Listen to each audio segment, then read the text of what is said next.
So magandang umaga mga guys. Ayan, may order na naman tayo dito sa Batangas. So ayan, nakuha niya dalawang tray yung white tsaka isang tray yung red. So nagpa-produce na tayo ng dalawang cravings. Ayan, yun o yung cravings na yan. Tsaka to. Ayan, so malaki-laki na yung isa. At kumuha din siya na may isang may egg. Ayan, bali nandito na yung isang may egg. Ayan guys, ayan, isang may egg. Bali 7 pieces na white, ayan, at naging 5 pieces na itong ating red. So bali abot na 12 pieces na sila lahat. So ayan, sa mga wala pa ng red super saiyan o white super saiyan, wag na magtagal guys, PM na po kayo. So ayan guys, ang kanyang mga nakuha at talagang solid na solid. So ano pa hinihintay nyo? At ano pa hinihintay ko? May bagyo pa. So ayan, at talagang madilim ang paligid. Ayan guys. So ano pa hinihintay ko? Let's go.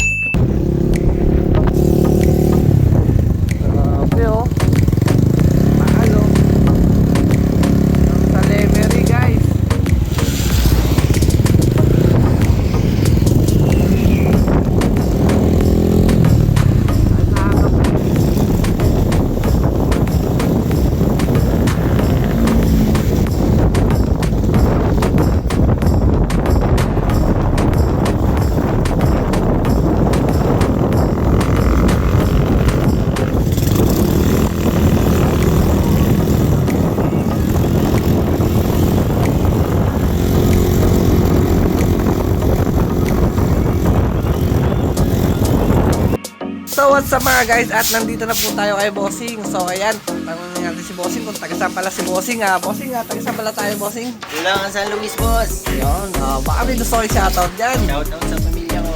Yun. Maraming salamat po, sana maparami nyo. Ayan, so ayan mga guys, sa mga gusto na red super saiyan crayfish, huwag na po magtagal. Ayan, PM na po kayo. So ayan, ito yung nakuha ni Bossing. So ano pa hinintay namin at ilagay na namin doon. Let's go. So ayan mga guys, at binuksan na namin yung ating mga alagang crayfish. Ayan, nakita ni Bossing at ang lalaki at saka talaga namang solid ang kanilang mga itsura. So ayan mga guys, sa mga wala pa ng red super saiyan crayfish, huwag na magtagal. Ano pa hinihintay nyo? PM na. Let's go. Salamat sa panonood.